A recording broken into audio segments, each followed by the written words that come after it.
Olá, pessoal, mais um podcast Papo de Perícia e mais uma vez estamos aqui na Associação Nacional dos Peritos Criminais Federais em Brasília. Nosso agradecimento ao presidente Marcos Camargo por ceder esse espaço. Sou Carol Noleto, atualmente presidente da Associação da Polícia Científica do Maranhão e também diretora de comunicação da ABC. E o tema de hoje é um tema que eu particularmente tenho muita curiosidade, que é sobre compras na segurança pública. Então, para isso, temos aqui 3 convidados de peso. Tenente Coronel Márcio. É de peso mesmo, porque só eu peso mais de 90 quilos. Tenente Coronel Márcio Batista. Gente, olha, esse podcast não, já tá ok. É fácil? Não, tá deixa, bom, continua. é assim É assim mesmo. mesmo. O Daniel Espíndola, que é do Rio Grande do Norte. O Ladislau, que já tá, vocês já devem conhecer. Ladislau é perito criminal do Amazonas e também trabalha, né, Ladis, na Senasp. Mas, gente, claro que eles vão se apresentar para vocês. Vamos começar com o Tenente Coronel Márcio. Conte pra gente um pouco da sua trajetória. Boa tarde. Como você foi parar aqui em Brasília? Boa tarde, Carol. Boa tarde, Ladislau. Boa tarde, Daniel. Boa tarde, nosso pessoal que está em casa nos assistindo. Essa já é a terceira vez que eu venho a Brasília para trabalhar, né? Eu sou tenente-coronel da Brigada Militar e aí eu costumo dizer que é a melhor Brigada Militar do Brasil, né? Porque é a única, né? Ah, É a única Brigada Militar do Brasil, que é a Polícia Militar do Estado do Rio Grande do Sul. Mas eu vim para trabalhar na Secretaria Nacional de Segurança Pública como mobilizado, para trabalhar no programa Compra SUSP. E com esse processo de estar trabalhando no programa, né, e tendo que fazer a análise dos fluxos de contratação, eu digo que acabei chegando a coordenador geral. tá vendo, gente? Então- Eu falei que era de peso porque é de peso, viu? Ele é só o coordenador geral. Aí o coordenador geral de licitações e contratos, que foi o desafio que foi dado, que é essa, vamos dizer assim, essa cachaça que são as compras públicas, né? A gente tem muita mística nesse processo, tem muita dificuldade, as pessoas fogem um pouco, mas depois que a gente conhece um pouco dos ditames, dos trâmites, ela fica mais fácil e é muito recompensador tu chegar ao final de uma contratação e tu entregar um bem, um objeto, ainda principalmente a segurança pública para o operador de segurança pública. Certo. Isso que é o nosso maior motivador. Márcio, mas para te vir para Brasília, esse convite surgiu pela tua experiência? Tu já tem bastante experiência nessa área de compras? Eu trabalhei na Brigada Militar, eu comecei a trabalhar na área de compras, eu era do choque. Ah, sim. E aí do choque eu fui parar no hospital da instituição. E no hospital da instituição foi o meu primeiro contato com compras públicas, né? Comprando medicamento, comprando alimentação. Então, ainda na época de envelope, né? Que as empresas sentavam, que era ainda o carta convite, que as empresas entregavam os seus preços para a abertura dos envelopes na concorrência. Sim. Foi ali que eu comecei a trabalhar com compras públicas. Depois disso, eu tive um tempo trabalhando aqui em Brasília, né? Então, eu vim também, trabalhei um pouco na inteligência e na parte de corregedoria e assumi lá no meu estado o centro de obras, com questão de engenharia, obras de engenharia, as reformas em quartéis da Brigada Militar. E surgiu o convite para mim trabalhar na antiga Secretaria de Gestão e Ensino, que era que tratava das aquisições da segurança pública à época. Isso quando? Isso em 2020, setembro de 2020. Aí até final de 2021 eu trabalhei como mobilizado e a partir de 2022 eu fui nomeado no cargo de coordenador geral de licitações e contratos para desenvolver o programa do Compra SUSP. Excelente. Agora vamos conhecer um pouquinho do Daniel Espíndola. Como você veio parar em Brasília? Conta um pouco pra gente da tua trajetória e de como você veio pra cá. Perfeito. Boa tarde, Carol. Boa tarde, Ladis. Boa tarde, chefe. Nosso chefe. Chefe, não, gente, Tem que respeitar. tem que respeitar, não. Tem que respeitar. Aqui é só os convidados, são tudo desse nível. Ele tem um apelido interno, não sei se eu posso falar. Depois. Claro que pode, Acho deve. Que pode. E aí, mais pra frente eu falo. Vou deixar o pessoal curioso. Como você já falou, meu nome é Daniel, sou policial do Rio Grande do Norte, do estado do Rio Grande do Norte. E a minha vinda para Brasília foi meio que incidental. Acontece que eu era o secretário executivo do Fundo Estadual na época. E eu fui convidado pelo então secretário em 2015. E aí, em 2018, houve a reestruturação do Fundo Nacional e a criação da Política Nacional de Segurança Pública. Nesse meio tempo, eu vim a Brasília para reuniões executivas para a estruturação dos fundos estaduais. Então, a atualização da legislação, toda a mudança de lógica de concepção do que era o fundo até então, ela precisou de uma atualização muito severa. E aí acabou que eu vim e conheci pessoas. E a minha formação, ela é da área de contábeis, então tem correlação ali com a área de licitação. E o setor era um fundo estadual, executivo, que lidava com questões afetas às compras, né, e gestão de recursos.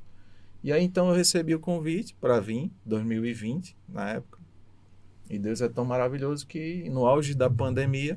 Eu ia falar, né? No auge da pandemia. No auge da pandemia, tem um grande amigo que Deus colocou na nossa vida, Alexandre. Ele vai assistir esse vídeo, um abraço para Alexandre, um irmão meu que Deus colocou. Foi ele que me indicou, a quem eu sou muito grato. E aí ele meio que... a gente venceu a barreira da pandemia, porque as mobilizações, chamam mobilização lá na MJ, que é o profissional que vem do Estado para trabalhar, servir, né, na Senasp, elas foram suspensas, os voos aconteceu aquele caos na malha aérea, né? Não só na malha aérea, mas no país, no mundo como um todo. Tudo. Exatamente. Mas ele foi um dos que, com o coordenador à época,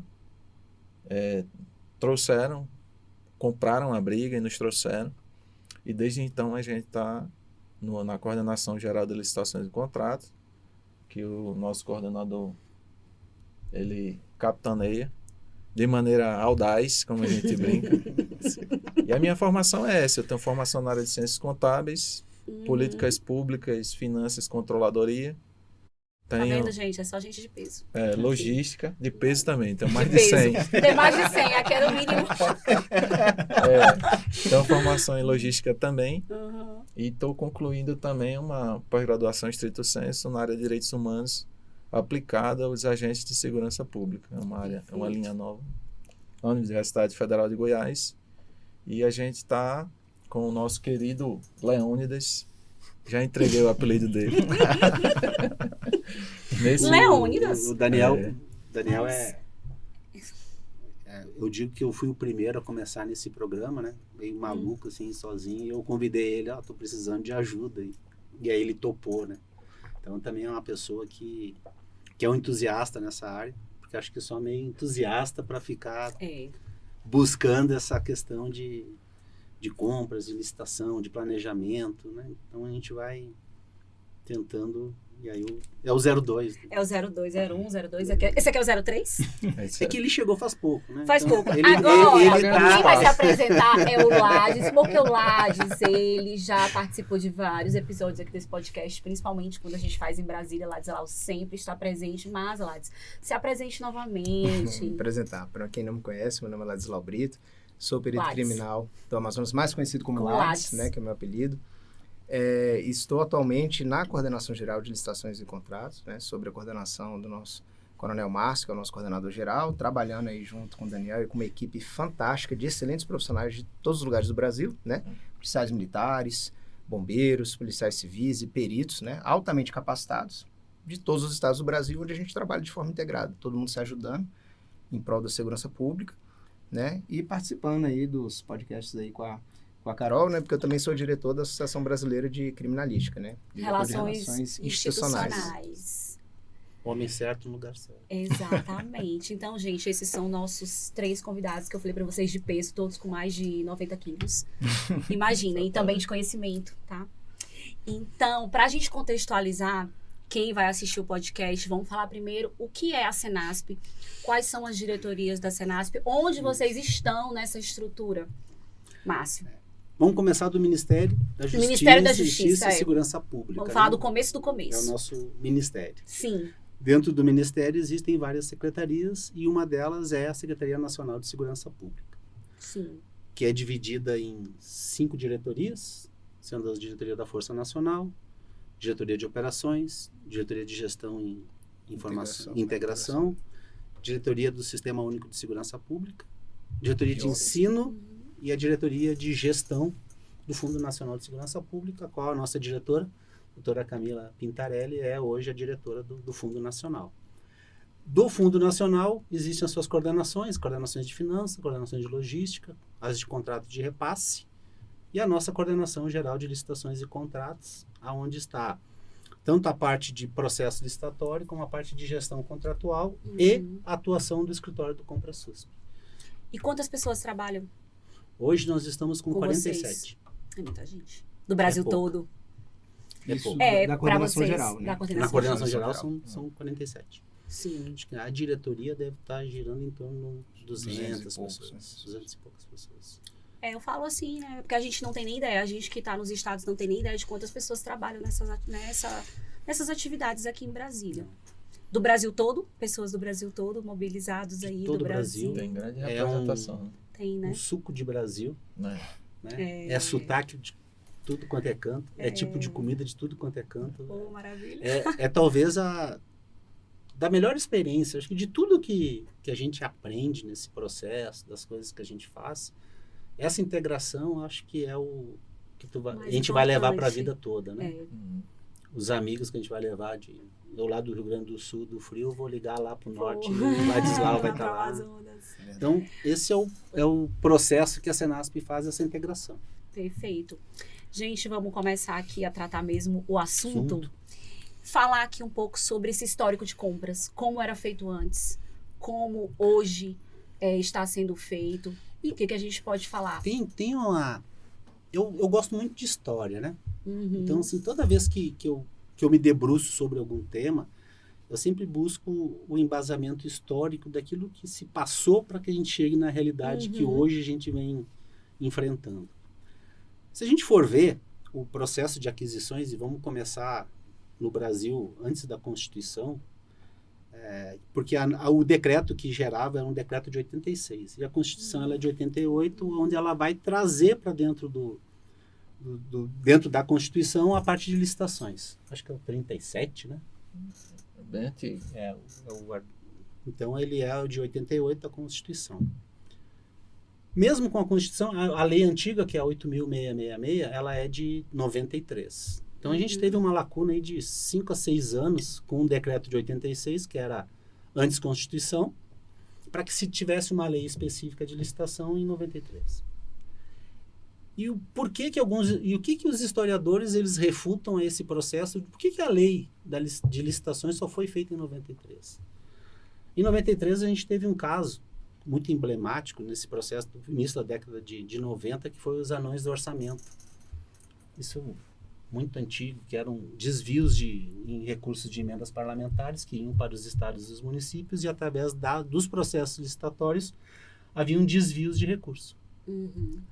E o Brasil, o brasileiro tem esse pensamento mágico que uma lei vai resolver todos os problemas, né? Então a gente pensa, tem algum problema social, a gente faz uma lei que resolve o problema. Sim. E não foi diferente com o processo licitatório. Houve um processo de corrupção, houve uma falha onde que a corrupção pôde se instalar nesse processo, e aí criaram a lei. E aí a lei é 8.666, ela vem, se for ler a lei, ela penaliza muito o funcionário público, né? Ela amarra muito o funcionário público. Tanto é que é uma lei que tem... havia diversos acórdãos, outras leis que vieram para dar suporte. Era uma lei que ela não se sustentava somente sozinha, né? Tu não olhava só a lei e desenvolvia o processo. Tu precisava de acordo do TCU, tu precisava de uma decisão do Tribunal de Contas. Sempre tinha algo de apoio para que tu pudesse desenvolver um processo licitatório. E com isso, eu vejo que esse processo que criminalizava quem trabalhava na licitação, tu não sabe fazer, tu está fazendo a pesquisa e tu está direcionando para alguém. Sempre desconfiança. É sempre aquela desconfiança. O que aconteceu? O funcionário começou a fugir, né? E aí eu tenho comigo, porque passei essa época, porque eu ingressei na polícia, na Brigada Militar em 95. E é bem essa parte de transição. E também na década de 90, no início, houve a lei de responsabilidade fiscal, a qual acabou com aqueles fundos próprios. Antigamente existia os fundos de cada instituição. Havia um fundo da Brigada Militar, um fundo da Polícia Civil, um fundo dos bombeiros. Esse fundo possibilitava uma autogestão. Eles tinham os recursos, faziam os concertos, compravam as viaturas, faziam esse processo de autogestão. Com a lei de responsabilidade fiscal, retirou essa autonomia e centralizou nos fundos que são os fundos estaduais que foram criados. Então, o Fundo Estadual de Segurança Pública. Sim. Com isso, as instituições perderam aquela autonomia e a gestão dos seus recursos. Sim. Então, quando queimava uma lâmpada, quebrava uma telha ou tinha algum problema de curto-circuito no quartel, tu tinha que fazer um processo licitatório. Tu não tinha mais aquele recurso para poder fazer a gestão e o conserto. E com uma lei tão taxativa e tão com uma lupa em cima do funcionário público para que ele não pudesse cometer nenhum ato de corrupção, isso começou a esvaziar esse processo. E no processo de polícia militar, a gente tem muito contato com a comunidade. A comunidade Sim. ajuda muito, né? Eu não sei como é, acho que a perícia não tem tanta essa proximidade, mas assim, o policial militar está na rua, né? Então, a pessoa lá do posto de gasolina quer ajudar, o borracheiro para consertar o pneu da viatura quer ajudar, a lâmpada que queimou no girou falar, vamos ajudar para continuar com o policiamento, o toner da impressora. Muitas instituições, e não deve ser diferente da minha, era ajudada pela comunidade. Criasse os conselhos de pró-segurança, que eram conselhos municipais, que tinham algum recurso que repassavam para as instituições. E esse processo de auxílio comunitário também ajudou a criar um distanciamento. Porque eu, como policial militar lá na rua, eu olhava o processo licitatório e olhava alguém que queria me ajudar, Tu vai atrás de quem vai poder te ajudar. eu vou me ajudar, vou ser mais rápido, né? É que não é mais fácil, mais rápido e tem menos probabilidade de ter algum problema, né? Porque muitas vezes esse excesso de preciosismo, às vezes, e num cenário, né, onde os profissionais basicamente não têm capacitação, onde a instituição não fornece os meios necessários, ele se vê jogado diante de uma situação onde ele tem que aprender sozinho, enquanto o carro vai andando, ele vai aprendendo a dirigir, né? E nesse processo, né, todos podem cometer falhas, né? Inclusive por questões mais rigorosas da lei. Então, muitas vezes é mais fácil evitar um processo desse e partir para uma solução mais fácil. Chega o cúmulo de tu fazer uma licitação para contratar a caneta, a qual não escrevia, mas tu ficava feliz porque tu cumpriu o rito, né? Mas a caneta não escreve. Não, mas eu tenho os 3 orçamentos, eu fiz, né? Mas a caneta não escreve. Esse é um detalhe. Mas foi barata. Pronto. Foi o menor preço. Então criou um cenário muito, vamos dizer, pouco propício, né, para as pessoas se apoderarem, para fazer licitação, para poder desenvolver esse processo, para estudar. E hoje ainda tem um pouco dos resquícios. Se tu for olhar para as instituições nos estados, tu não tira muito experts nesse processo. Exatamente. Garanto, assim, que se for fazer uma pesquisa nos estados, vai surgir 3, 4 nomes de pessoas que, não, esse é o... Porque assim, vou falar aqui, ó, eu passei num concurso para ser perita criminal, eu não sei nada, eu particularmente, a gente não sabe nada, né, de licitação, de contratos, e assim a realidade de todo mundo. Eu brinco. Por isso que eu até perguntei no outro podcast, que o Eduardo Manso participou, maravilhoso, como é que vocês se prepararam para isso? Se vocês fizeram alguns cursos específicos para trabalhar, porque você é o quê? Trabalha na polícia, né? Na brigada militar e não tem nada. Eu brinco. Não é nenhum pré-requisito. Eu brinco quando eu vou dar alguma palestra. Eu brinco assim, quem é que estava nos bancos escolares das academias que sonhou em fiscalizar o seu primeiro contrato, né? Ou fazer a sua primeira pesquisa de preço, né? Quem é que estava lá sentado? Poxa, agora eu vou sair lá para fiscalizar meu contrato. Não, né? A gente saiu para ser polícia.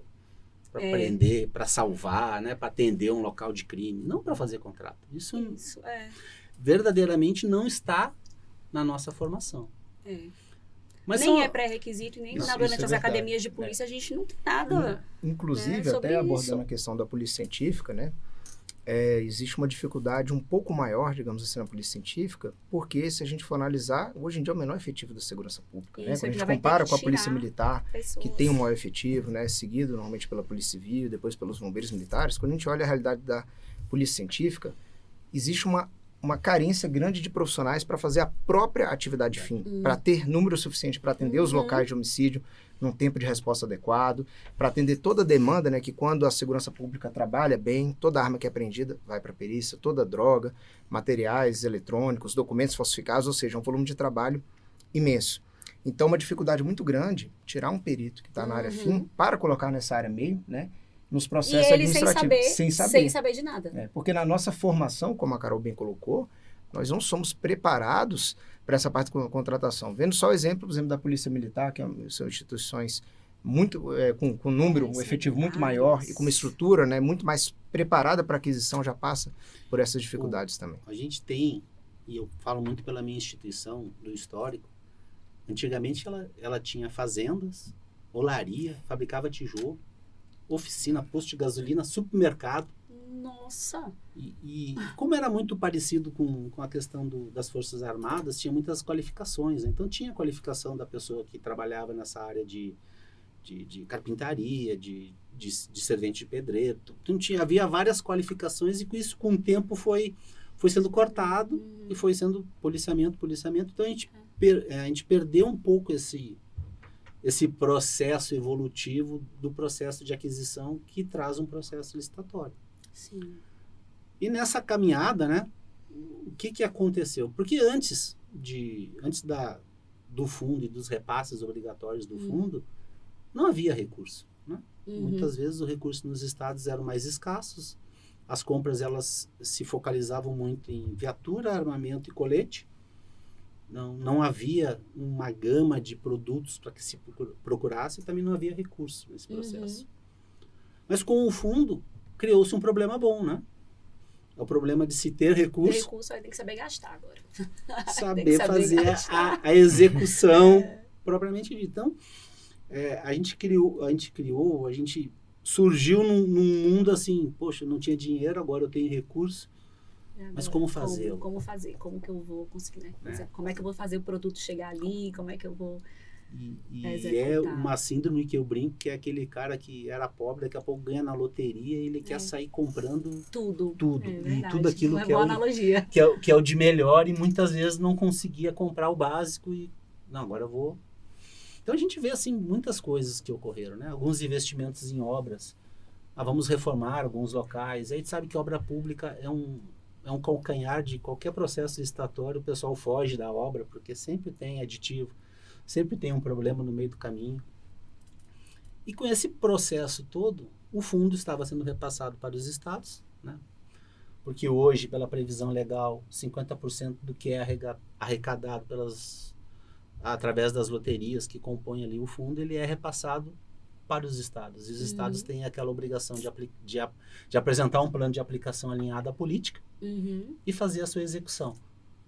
E na execução a gente viu a dificuldade. Então que aí em 2023 a doutora Camila, né, a doutora Camila Pindarelli, ela olha para o programa do Compra SUSP e diz, isso aqui é uma medida que vai ajudar os estados. E começa esse fomento e esse aporte de pessoas para que possa trabalhar especificamente dentro do Compra SUSP. E é interessante, quando o coronel fala, né, da doutora Camila Pintarelli, que é uma gestora pública, né, que tem feito um trabalho assim, de excelência, uma verdadeira transformação nas aquisições da segurança pública, né? Ela é procuradora do Estado de São Paulo, ela tem pós-doutorado, né, muito especializada, né, e conseguiu ter uma visão inovadora, né, comprou as ideias de gestores aí, como o Coronel Márcio, onde o Daniel também contribuiu, e viu a dificuldade das instituições em realizar esses processos aquisitivos, né? Que muitas vezes você tem um ou outro funcionário sobrecarregado com inúmeros processos, onde a gente costuma dizer que se compra do alfinete ao foguete, né? E tem aquisições que são extremamente complexas, né? Por exemplo, as da perícia, né? Para você adquirir equipamentos para um laboratório de química, como um cromatógrafo, né? Existe um conhecimento avançado na área de química, né? Que somente aqueles que utilizam o equipamento, por exemplo, vão possuir. Aí você vai para a parte da balística, né? Microcomparadores balísticos, sistemas de identificação balístico, e é uma área extremamente diversa. Então, é muito difícil e custoso para o Estado, né? Fazer com que os profissionais se dediquem, né? De forma integral a esses processos aquisitivos, né? E quando a gente consegue trazer isso para o cenário da Senasp, onde a nossa atribuição exclusiva fica voltada para a operacionalização desses processos, acho que a gente consegue aumentar muito a eficiência. O grande processo é o processo de democratização e escuta, né? Se a gente fizer um aparado, perguntar para os profissionais de segurança do Brasil o que se recebia de produtos da Senasp antes, né?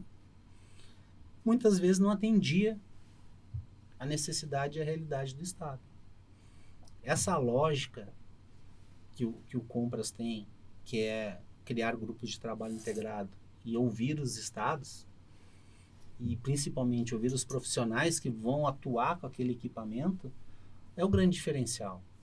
Como é que funciona na prática esses grupos, Lattes? Olha, Vamos falar da eles perícia, são, né, que é o foco do podcast. Vamos falar. E não é só o da Polícia Científica. A gente tem aqueles que representam todas as instituições da segurança pública, né? Tem os grupos de trabalho integrado, como o Coronel Márcio citou, por exemplo, da perícia, né? A gente tem peritos criminais de todos os estados do Brasil e da Polícia Federal.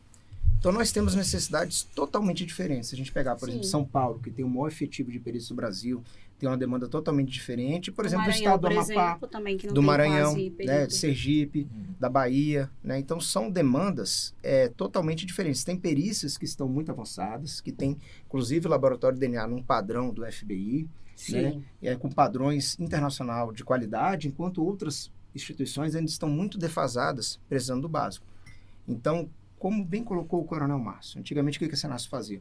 Eu vou comprar um equipamento que vai atender todo mundo da mesma forma. Isso era uma grande ilusão, porque cada instituição tem uma necessidade. Não existe uma visão centralizada de algo que vai atender. E aí o processo passou para esse processo, que o Coronel Márcio bem colocou como democrático, porque a gente passou a ouvir as instituições e eles vêm, se reúnem e vão discutir quais são as nossas necessidades. Não apenas as necessidades, mas quais são as prioridades. Porque se a gente falar de necessidade, no começo, quando a gente começou a mapear isso, né, milhares de equipamentos, era impossível fazer todos esses processos aquisitivos ao mesmo tempo. Então, a gente precisa também elencar prioridades. O que é mais urgente? Áreas onde a gente precisa estruturar de forma mais robusta e quais são aqueles equipamentos mais difíceis, mais complexos de realizar a aquisição e que vão causar um grande impacto para a modernização das instituições. Exemplo. E a partir de por exemplo, nós adquirimos cromatógrafo líquido, né? Que é um equipamento complexo, né? A gente fez uma licitação onde a gente conseguiu adquirir, por exemplo, de um fabricante que é líder mundial, equipamento que normalmente é cotado a 2.400.000, a gente conseguiu adquirir por 1 milhão e pouco. Nossa. Então, as instituições viram a oportunidade de simplesmente ser um partícipe de uma ata ou de fazer uma adesão a essa ata com o mínimo de trabalho administrativo, com a certeza de que vão adquirir um equipamento de alta qualidade num bom preço. Exemplo também do microcomparador balístico, aquele microscópio usado na perícia para fazer um exame que disse um projétil veio do cano de uma determinada arma ou não, e que ajuda a gente, obviamente, a elucidar. Exatamente, do MET, a gente falar do HIT, lá do Sistema Nacional de Análise Balístico, SINAB. Então, tem microscópio, por exemplo, que a gente comprou importado, né? Que as instituições estavam acostumadas a comprar por 1 milhão, 1.200.000, 1.300.000, né? Na nossa pesquisa de preço estava estimado em cerca de 1.100.000, 1.200.000, e nós temos a ata disponível por R$500.000, por exemplo. Então, a gente tem uma redução significativa de preço em equipamentos para equipar os laboratórios de DNA também, reagentes. Então, tem uma gama de itens a serem ofertados para que as instituições possam fazer uso racional dos recursos, tanto com os recursos que tem dos estados, como dos recursos que são repassados pelo governo federal, via fundo a fundo, ou até para buscar as emendas parlamentares e conseguirem um incremento, né, de recursos para modernizar as instituições. E eu vou deixar o Daniel e o Coronel Márcio falar um pouco mais dos outros GTIs que envolvem a Polícia Militar, a Polícia Civil, os bombeiros, a Secretaria de Segurança Pública, né, atendendo às suas demandas, né, que todo mundo tem demandas muito específicas. Algumas demandas são comuns, né, a gente entende que alguns tipos de viatura, por exemplo, podem atender várias instituições, e aí a gente tem um ganho de escala muito grande, e é nesse ganho de escala, numa equipe técnica dedicada e comprometida com especialistas, que a gente consegue se debruçar sobre um processo, trabalhar de forma muito intensa, muitas vezes realizando inclusive licitações internacionais, e chegar em produtos com alta qualidade e um bom preço. Perfeito. Vamos falar sobre os GTIs. Esse é bem interessante. Né? Eu mesma não conhecia. É um processo que eu chamo assim, muito de reconhecer que aquele que está em Brasília, ele não vai conhecer o Brasil como um todo, porque ele é muito grande, né? O Daniel, quando ele faz as nossas apresentações, a gente usa um mapa do relevo do Brasil, que para nós é um mapa que melhor representa as diferenças, né? Tem o litoral, tem a serra, tem a selva, e pensar num produto que possa atender os 27 estados, a gente já conseguiu ver na prática que isso não acontece e não vai acontecer. O que a gente buscou, então? Vamos chamar os estados, tá? Porque a gente consegue também economizar o dinheiro público, que daqui a pouco eu vou comprar algo que vai chegar lá e não vai usar. Sim. Talvez eu vá comprar algo que vai chegar lá, ele já tem aquilo e não esteja precisando daquele produto naquele momento, daquele objeto. Então foi um reconhecimento assim que a gente precisaria trazer os estados para dentro da Senasa. Sim. Olhar o processo também de aquisições como um sistema único. Então, a concepção do sistema como um sistema único, ele também tem que partir para a questão dos objetos. Sim. Porque a própria lei do fundo e da lei da política, ela diz que o Ministério da Justiça ele tem responsabilidade solidária com a execução do fundo. Partindo desse norte é o que nós começamos a montar. No início, que nem o Ladislau disse, foi difícil, né? A gente reuniu, a gente começou chamando os 27 representantes, um de cada estado, um de cada instituição, colocamos num grande auditório, fomos explicar o processo, e aí a gente brinca com o Daniel, brinca com o pessoal, a gente mentiu que é ata, né? Que aí o pessoal gosta de ata registrada para vir executar, mas na verdade a gente está tentando plantar a semente do planejamento, de uma execução mais qualificada, de um processo de já estar preparado para aporte de recurso. A gente tem um caso que a gente sempre fala, que são o caso dos bombeiros. Porque o primeiro grupo de trabalho que mais acreditou no nosso processo foi os bombeiros. A gente começou a olhar assim na Senasa, quem é que vai nos ouvir, né? Vamos nos bombeiros ali, que os bombeiros eles têm uma estrutura que para nós assim nos parece muito prática, muito bem montada.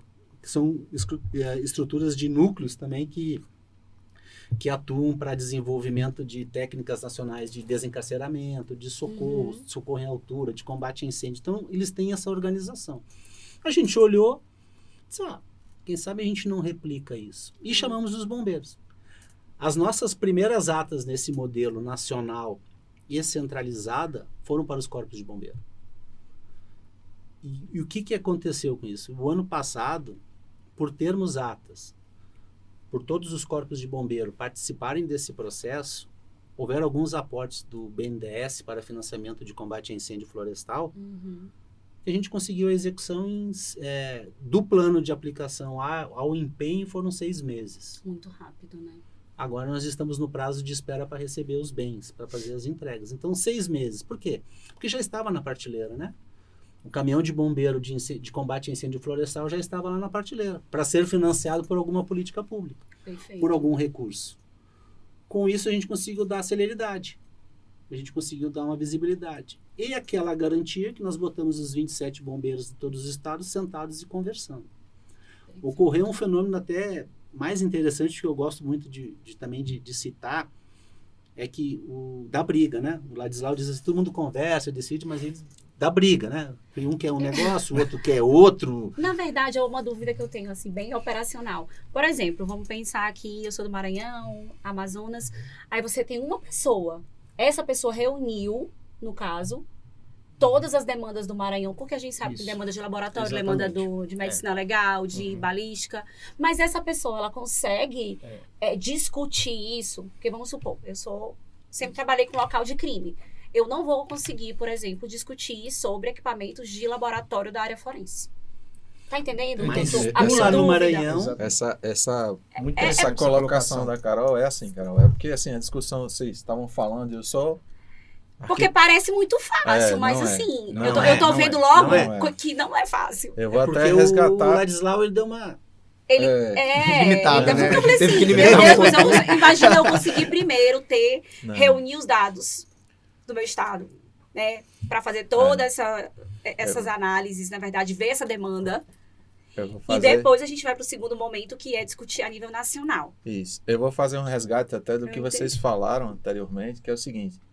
Historicamente, a gente tem um problema muito grande na concepção de equipamentos, porque os equipamentos de segurança pública, seja ele para qualquer finalidade, eles necessariamente advêm de um problema de política pública. Necessariamente. Não tem como sair disso.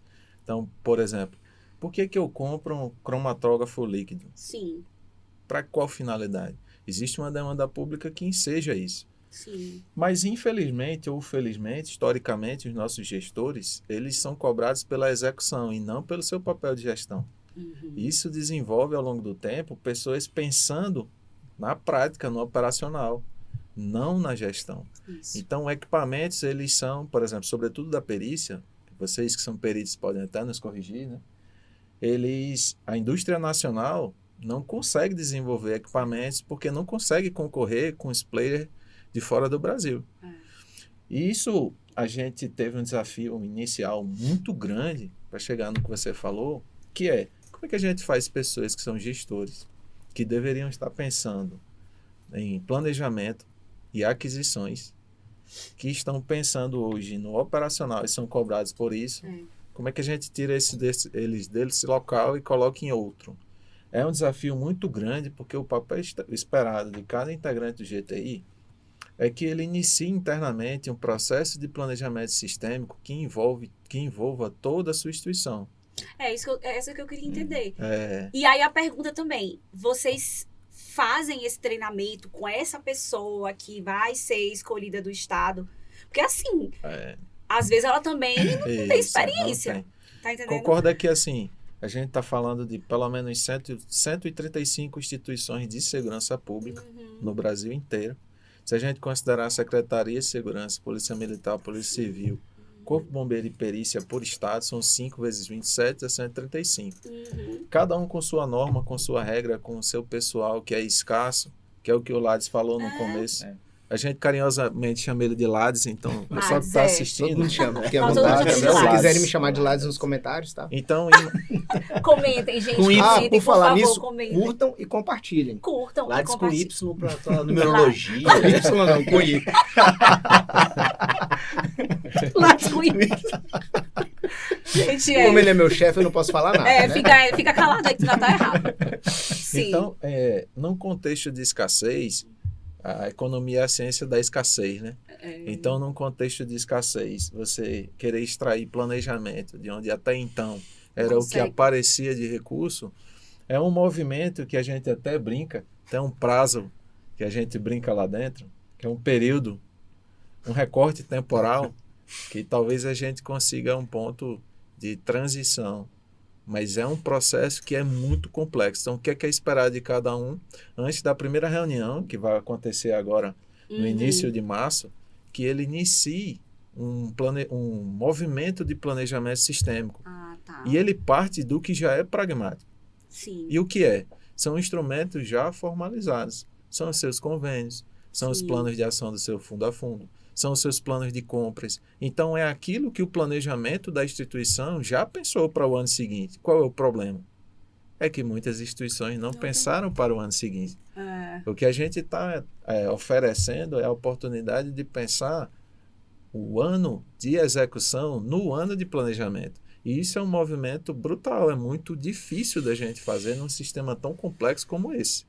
Né? E o CompraSUSP, ele vai além das questões que muito bem colocou o Lázaro, o coronel, das questões de compras. Ele faz uma discussão que passa ao largo daquilo que a gente está falando, que é a estruturação de um ambiente de desenvolvimento de tecnologias próprias para a segurança pública. A gente trabalha muito no que o movimento da indústria chama de spin-off. É algo que foi desenvolvido para uma finalidade e ele espalhou para outra. Então, o que é spin-off? Vamos pensar em armamento. O armamento ele não foi pensado para a segurança pública, ele foi pensado para questões de defesa. Só que com a aplicação nas áreas de segurança pública, a tecnologia foi moldada secundariamente para adaptar aquela necessidade. O que a gente está discutindo, a gente viaja nos monitoramentos, né, que a doutora Camila criou, que é uma iniciativa de aproximação com os estados, e a gente percebe, eu brinco muito com o pessoal da perícia, da polícia científica, que eu digo o seguinte, parece que eu não vou dizer o nome do equipamento, que aí eu não vou fazer mexendo em ninguém, mas tem um equipamento para extração forense que parece que só existe ele no universo inteiro, no universo observável e o não observável. Hoje a gente estava discutindo e a gente descobriu que uma startup de Brasília está emitindo microsatélites de comunicação. aqui em Brasília. Ora, se tem startups pensando nisso, será que não haveria um espaço para discussão de construção de tecnologias específicas para a nossa necessidade, sem que nós ficássemos reféns de um ou outro fabricante que, por motivos econômicos, podem sair do mercado nacional e nos deixar órfãos de atualizações, né? Será que a gente vai depositar todo o nosso parque tecnológico? Existe uma discussão que o CompraSUSP faz, que até então era terra inóspita. Ninguém discutia, ninguém trazia. Então, por exemplo, uma nuvem pública para a segurança pública. Os nossos dados eles estão sendo hospedados em nuvens privadas. O que é feito com esses dados? Até então a gente viu que o pessoal de um repositório, que a gente procura, também não vou fazer o merchan, mas a gente procura tudo nesse repositório, estava sendo processado pela manipulação das informações lá contidas, né? Então, nossos dados de segurança pública eles estão indo para onde? O produto daquilo que a perícia faz, a polícia científica, que é um material fantástico, né? Para onde é que está sendo carreado aquilo? Há bem pouco tempo atrás, a gente teve aqueles ex-agentes da CIA que vazaram informações de espionagem internacional. Então, é uma questão que vai muito além das compras, né? É uma questão que tem a ver com... Eu tinha pensado nisso, nesse tanto. Mas o Daniel, ele é o cara da tecnologia, da inovação, é a mente, é o cientista maluco ali que... Verdade. A gente brinca que a gente funciona. Sabe aqueles resorts que os caras vendem aquelas cotas? Que a gente diz, almoço, ganha almoço. A gente diz que a ata é isso, né? A gente faz o chamadinho, tem ata aqui, vem. Mas o que a gente quer pensar é essa questão. Ele verdadeiramente não é só ata de registro de preço. Mas a gente sabe que pela carência, por todo aquele histórico que nós estudamos, quando a gente faz um movimento de dizer, tem uma ata aqui, as pessoas vêm, e quando elas vêm, a gente diz, vamos sentar aqui para conversar agora. Não pode ser assim, né, meu amigo?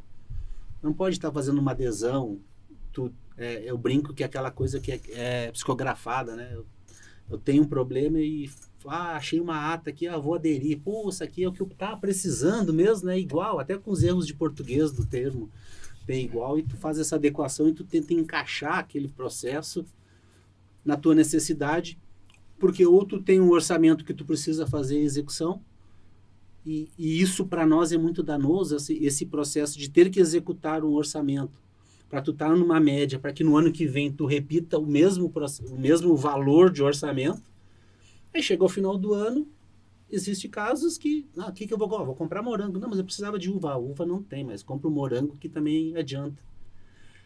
E aí começamos nesse processo. Aí eu brinco com o Daniel, Daniel, vamos chamar o pessoal que, o pessoal vem, eles vão querer adesão, eles vão querer participação. O Lades quando fala, não, essa facilidade de ser partícipe, mas verdadeiramente a gente quer botar eles sentados numa sala e dizer, pessoal, vamos planejar, ou vamos parar de pegar veículos que são para o dia a dia, para nós ir e voltar do serviço e pensar numa viatura, mas a indústria nacional não pode pensar numa viatura que nós vamos comprar 100 no ano, porque ela não vai mexer no seu parque todo de montagem, fazer uma linha de produção para fazer 100. Ela precisa ter, aí ela vai poder aumentar o eixo entre rodas, espaço de banco para poder entrar com uma carabina, para poder entrar equipado, um equipamento de perícia, uma viatura voltada para fazer um local de perícia. Mas isso é um caminho que nem ele diz, assim, ele fala do tempo, uns 15 anos, né, para que a gente consiga mudar. Ele tá falando do tempo, eu falei, nossa, mudar tudo isso, né, toda essa Mas base. É cultura. A gente precisa incutir isso na cabeça dos profissionais de segurança, né? Por isso que eu perguntei para vocês se tem algo que vocês fazem a nível assim, de educacional, de treinamento. Muito bom você ter perguntado isso. Por exemplo, eu queria, porque a gente cai na gestão, eu falo de paraquedas. Isso todo mundo vai falar. Se eu caísse hoje, por exemplo, eu ia ficar perdida, tô dando um exemplo.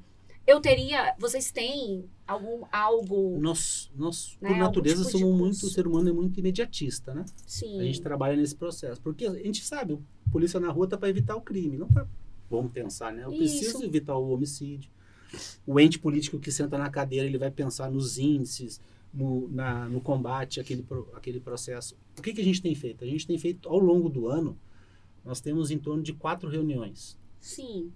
E todas elas a gente trata esse processo. Trata a escolha dos objetos, a gente faz reuniões online, a gente pede Sim. que esse integrante do GTI, ele faça essa interlocução Isso. dentro da instituição. Porque senão fica só ele também, né? Aí É isso. você vai ter outro É problema. mais uma atribuição.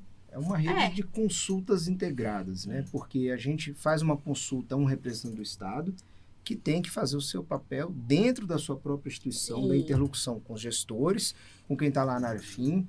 Então, aquele perito, independente da especialidade dele, né? Porque ninguém vai saber todas as por isso que eu tô te especialidades, não perguntando existe como ninguém que funciona saiba isso. tudo, né? Ele vai lá no laboratório da balística forense, vai conversar com os peritos, lá com o gestor do laboratório, vai no DNA, na documentoscopia, no Instituto Médico Legal, no setor de perícias ambientais, na perícia local de crime, Sim. acidente de trânsito, e vai conversar, vai consultar e vai construir esse processo para que ele mesmo possa entender qual é a demanda da instituição dele, quais são as demandas, inúmeras demandas que ele vai Sim. ter. E por isso que é muito importante, quando o gestor indica um profissional, saber exatamente o perfil desse profissional. Ele tem que ser um profissional proativo, que vai ter a iniciativa, né, de fazer consultas, de buscar o levantamento dessas prioridades. E, por outro lado, é um processo também novo para a Senasp, enquanto instituição, para os estados, e um sistema de aprendizado contínuo, onde a gente Sim. está evoluindo, né? Então a gente vê que desde as primeiras reuniões, né, que tiveram, eu já entrei ao longo desse processo, né? Quando eu entrei ali, esse carro já estava andando, mas deu para perceber claramente o amadurecimento, inclusive dos colegas que participam das reuniões, como bem colocou o Coronel Márcio, existem reuniões, e nessas reuniões, o planejamento que a diretoria faz, que a doutora Camila e o Coronel Márcio faz, é para que elas sejam o mais produtivo possível. Então, a equipe de contratações que tem um know-how sobre isso, faz palestras, Isso, workshops, né? Então, tem um aprendizado continuado Sim. a cada edição. Perfeito. Essas reuniões são feitas normalmente em ambientes propícios para a questão da prospecção e da inovação de soluções tecnológicas, né? Sim. E ocorre normalmente dentro de grandes eventos da segurança pública, onde eles também participam de palestras onde obtêm conhecimentos de estratégias de planejamento, de gestão, de organização, acesso às novas tecnologias. É o momento em que os profissionais que trabalham com as inscrições podem ter contato com as empresas, porque, como bem colocou o Coronel Márcio, se cria muito aquele ambiente onde se gera um medo muito grande na contratação e onde as equipes não podem ter contato nenhum com as empresas. Esse contato, né, obviamente, ele tem suas restrições, mas de uma certa forma, não adianta a gente fazer um planejamento sem saber o que está disponível no mercado. Porque, na verdade, Exato. hoje... Era outra pergunta que eu ia fazer, mas como é que eu, que estou aqui, sou, vamos supor, uma chefe das perícias externas, eu nem sei o que está disponível para mim, tá Quando entendendo? você participar de um evento desse, por exemplo, Essa era a pergunta. um congresso... Pensando na questão prática. É mais prática. Tu tá entendendo? Vai assim? chegar. É tipo assim, ó. O que o CompraSUSP faz, que é o que você perguntou lá no início. Tá, mas como é que eu vou receber uma capacitação para poder me inteirar disso? Porque eu nem sei. É isso. Vamos A gente pensar que é a tem- realidade. A gente tem encontros anuais. A gente, ano passado, foi no Pará, né? Segundo encontro. O segundo foi no Pará. Então, no Pará, que é o que o Lades sintetizou bem, o que acontece nesses eventos? A gente faz um convite a cada integrante a tirar ele do local onde ele está acostumado, porque as indicações necessariamente são pessoas vinculadas às compras, planejamentos e contratações das suas instituições. Então, já Certo. são da Seara, entendeu? Tá. Só que qual é o convite que a gente faz? É que ele saia do local de acomodação para refletir sobre um momento diferente. Por exemplo, vou dar um exemplo. A gente levou uma oficina técnica para o evento lá no Pará, que foi sobre tecnologias para uniformes, Sim. tecidos, que é de uma empresa do grupo S, né? S. Grupo Sistema S. Sistema S. Sistema S do Rio de Janeiro e tal. E a discussão tira eles de um local onde estão acostumados, que é o que o Coronel falou, o que o Lattes falou. Então ele vai pensar na necessidade, vai pensar no processo estatório muito operacional. Sim. Mas a discussão acerca de uma tecnologia para finalidade, ele não faz, porque ele não tem tempo para fazer isso. Então, quando a gente tira ele do ambiente dele, onde ele é cobrado pela execução, leva para um ambiente de reflexão acerca do que ele faz, a gente sempre diz, e é uma coisa que a gente sempre fala, por que eu faço o que eu faço do jeito que eu faço? Quando a gente faz essa pergunta, que parece uma pergunta filosófica, não é. Ele meio que ele fica em choque no primeiro momento. Quando a gente levou a discussão dos uniformes, ele ficou pensando o seguinte, tecnologias. Porque, veja, a gente tem aqui um policial da Brigada Rio Grande do Sul, que no verão é muito quente, mas no inverno é muito frio. Sim. A gente tem um perito que é da região amazônica, que é muito úmido. Uhum. Eu posso ter o mesmo tecido para essas duas regiões? Não. Mas hoje eu compro como se fosse um tecido único. Uhum. Então a gente faz uma reflexão e, na realidade, a capacitação não é muito da prática, da praxe administrativa, porque isso ele sabe fazer. E cada estado tem sua legislação de licitação, Sim. apesar de seguir a legislação nacional no que diz respeito à execução de recursos nacionais. Mas a gente coloca ele num ambiente, e é isso que a gente espera do GTI, que é uma reflexão num ambiente, num local, onde até então ele não tinha tempo para pensar. Sim. Né? Discussão sobre veículo, o coronel falou. A gente compra um veículo que foi pensado, a sua engenharia foi desenhada para o mercado privado. Então, para um homem que não vai estar, um homem que eu digo, um ser humano, homem e mulher, que não vai estar uniformizado, que não tem um armamento que vai estar equipado, que não vai estar de coturno, então todo o pensamento daquele cockpit ali não foi pensado para ser um veículo policial. E ele é adaptado. Então a gente meio que faz a mitigação daquilo que ficou não tão bom e usa, mas a gente não tem um ambiente de discussão do que seria o ótimo ou do que seria o bom. Porque é sutil, mas se for ver na nova lei, ela não diz o menor preço, ela diz a melhor solução. E como pensar a melhor solução se a gente não conhece as realidades? A sutileza do processo é esse, é tirar do local de conforto, da mesmice, mostrar para eles que o Brasil é grande e que a gente precisa participação. E é um processo que a gente ainda hoje vê, a gente tem os diagnósticos, né, porque a gente tem algumas ferramentas que ainda alguns estados estão funcionando bem, mas outros estados a gente precisa melhorar o processo. Porque a gente busca esse contato, e a própria diretora Camila, ela espelhou. Então, hoje, cada coordenação do Fundo Nacional, ela tem um contato com o estado através de um ponto focal. Então, tem o grupo lá do orçamento, vai ter o grupo dos convênios, tem o nosso de compras e tem o de logística. Porque a gente consiga fazer, assim como nós lá pensamos sistemicamente a diretoria e essa toda execução do fundo, o Estado também começa a espelhar esse processo. Que aí a pessoa da logística conversa com quem vai fazer a aquisição, porque é um problema para a logística, né? Compra algo, ele vai ter que entregar e receber. E depois ele vai ter que fazer o descarte e a logística reversa para algum produto. Se for o caso, né? Então ele vai ter que conversar com quem compra, porque eu não posso sair comprando coisas aqui ou que não tenha manutenção, que muitas vezes ocorre de comprar equipamentos de fora do país e não haver a manutenção após, né? A prestação de serviço. Então, esse processo a gente sempre brinca, a gente chama de ata, né? Tem ata, faz execução, mas assim, amigos, vamos sentar e vamos conversar planejamento, vamos conversar esse processo de melhorar o produto que o policial ou que o bombeiro recebe.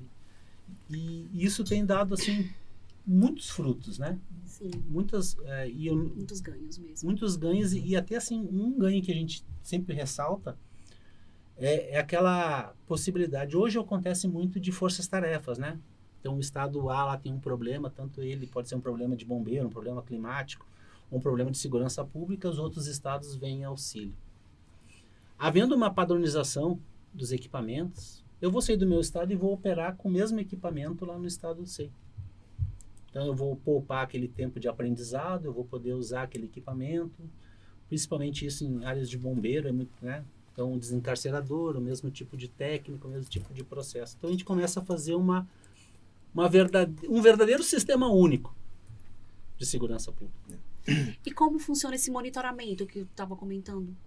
Como é esse monitoramento que vocês fazem? O monitoramento ele tem outra finalidade. Na realidade, foi um pedido do TCU, né? Que o que é que acontece? Orientação. Até então, as políticas eram feitas daqui para lá. Então, daqui de Brasília para os estados e municípios. Então, havia transferência do recurso, seja por que modalidade fosse. E o ente subnacional executava e aí depois prestava conta e ponto final. E qual foi a sugestão carinhosa do TCU? Que o ente que repasse acompanhe, estreite, deixe de ser um ramal para ser um rosto. E a doutora Camila, ela ampliou a participação, levando toda a diretoria. Então, cada estado recebe a comitiva da diretoria do Fundo Nacional de Segurança Pública, capitaneada por ela.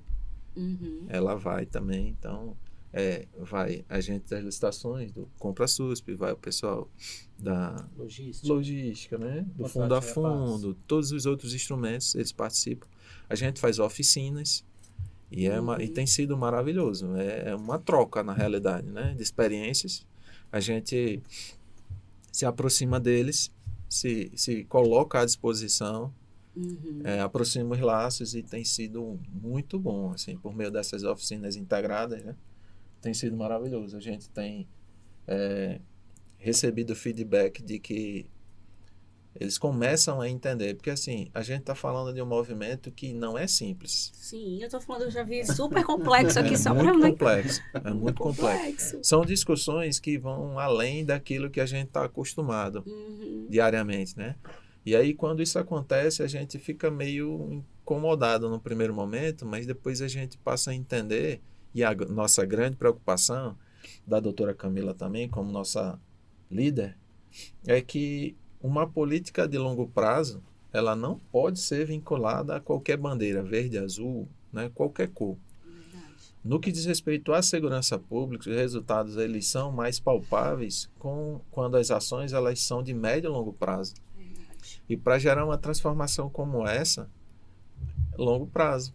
Né? A gente está falando de uma transformação industrial que traz questões que envolvem engenharia.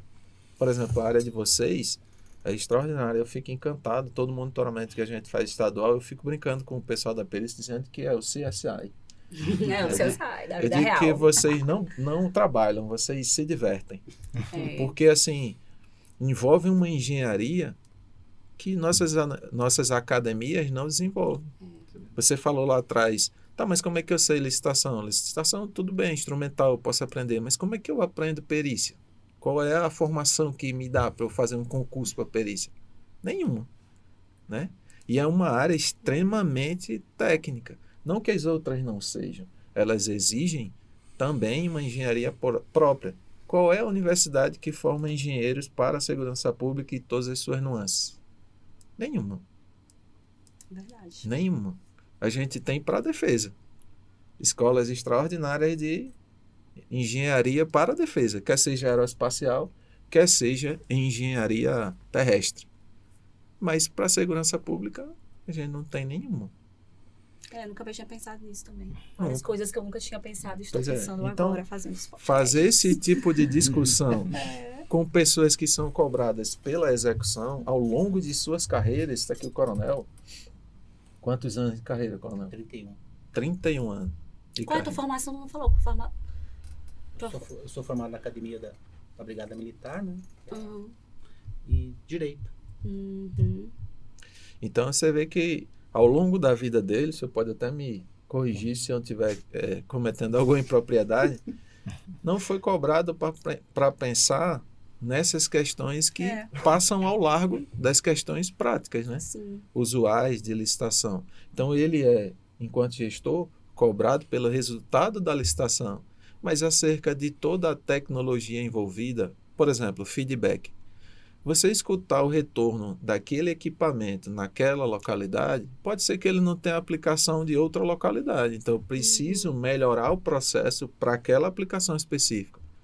Eu não posso ter uma visão continental, mais linear, de um país tão diverso como ele falou no início. Então, as tecnologias, a gente se deparou no início, quando a gente foi prospectar, fazer o diagnóstico no Brasil, como propriamente ele já falou, a lei de licitações, ela tinha a 866, ela tinha suas virtudes, mas suas deficiências, como qualquer legislação, né? E o que ela primava? Como ela primava pelo menor preço, as instituições elas faziam um processo licitatório sem observar claramente o ciclo de vida daquele objeto, né? Faziam quando aparecia a oportunidade para fazer reserva. Só que dar um exemplo bem simples. Veículo. Se a gente pegar um veículo para a mesma aplicação, na mesma área, a gente tem montadoras diversas na mesma instituição. Isso encarece verdadeiramente o processo de manutenção. Porque se eu tenho, por exemplo, perícia, aconteceu em um estado, em outra dimensão, Na Suíça. de comprar um equipamento, um veículo para perícia indiano. Não vou falar marca, para também não fazer o mexão. Mas não sei, eu não sei se esse veículo indiano, ele permitiria uma reposição contínua. Eu não sei se tem peça, eu não sei, isso eu não sei. Mas o que a lei fazia é o seguinte, o menor preço, se tiver de acordo com a sua descrição técnica, esse é o melhor. A lógica não é essa, concorda? Mas discutir sobre isso com pessoas que têm que, pela dinâmica... Não tem tempo de ficar, né? De pensar assim. É muito difícil. Qual é a grande inversão que o Comprasus propõe? É o seguinte, existe uma dor que é nacional, que é a segurança pública. Sim. Essa dor é comum no Brasil inteiro. Só que em cada ponto do Brasil, ela dói em um local diferente, de uma forma diferente. Quem melhor do que quem sente as dores para dizer? Então, como é que a gente concebe as atas? Invertendo um pouco a lógica. É o que eu falei lá, a gente falou lá atrás, tudo vinculado a políticas, né? Mas a gente convida essas pessoas a dizerem quais são as suas dores em um ambiente colegiado deliberativo a partir das suas necessidades e que se chega num consenso, quer seja por maioria absoluta ou não, quer seja por classificação. Então, não quer dizer que o mesmo equipamento vai atender a todos de maneira igual, mas nós podemos pensar em itens diferentes que atendam ao maior número possível. Então, a ideia é atender o máximo possível, ouvindo aqueles que executam ou executarão aquilo que priorizaram. É iniciar um ciclo de governança propriamente, algo que nunca foi pensado ainda, né? Por isso tão difícil a gente caminhar por águas ainda dantes não navegadas. E o que vocês têm, sabe, assim, eu sou bem hoje das coisas práticas, mas assim, o que é que vocês têm hoje de resultado, assim? Nossa, sei lá, a gente até falou no podcast passado do caso do Rio Grande do Norte, né, Ladislau. O que é que vocês têm, assim, de resultados mais fantásticos, né, com a Comprasus, o que vocês têm? Ainda que a gente diga, eu vou passar, mas o pessoal que está assistindo, se puder aí comentar, colocar, se conhece Comprasus e quais os resultados no seu estado. Pode ser até a perícia. E se não conhece, acessar o Segurança Transparente, que lá estão os dados.